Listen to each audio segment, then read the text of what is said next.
Reaksiyada oksidləşdirici 6 elektron almışsa, onun neçə faizi reduksiya olunmuşdur? Oksidləşmə reduksiya reaksiyalarında oksidləşdiricinin aldığı elektronların sayı ilə reduksiya edicinin verdiyi elektronların sayı eyni olmalıdır.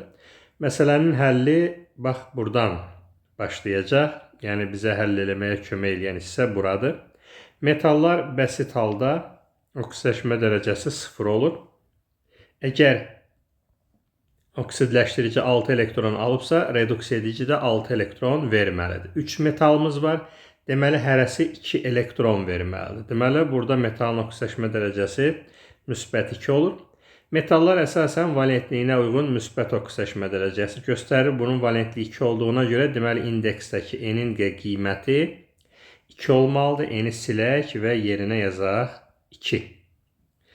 İndi burada HNO3 nitrat turşusunda azotun oksidləşmə dərəcəsi müsbət 5, NO-da da azotun oksidləşmə dərəcəsi müsbət 2-dir.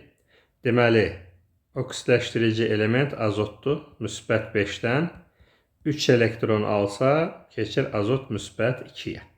Oksidləşdirici də 6 elektron almalıdır. Hər atomu 3 elektron aldığına görə, deməli, biz bunu 2 dəfə artıq götürməliyik. Deməli, buradakı NO-nun əmsalı C də 2 olmalıdır. Onu da yerinə 2 yazaq. İndi artıq baxsaq, burada 2 azot. Bunun indeksi 1-dir, 2, bir də 3-ə vursaq 6. Deməli, burada 6, burada 2.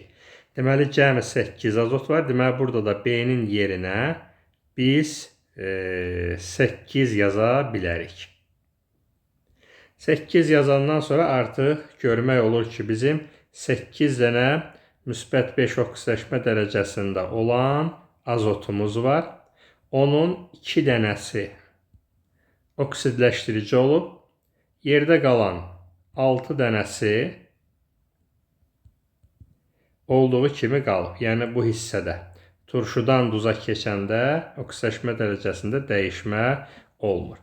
Deməli, nəticə etibarilə 8-dən 2-si. 8-də 2 vurulsun 100. 25%, deməli, reduksiya olunub. Y bəndi.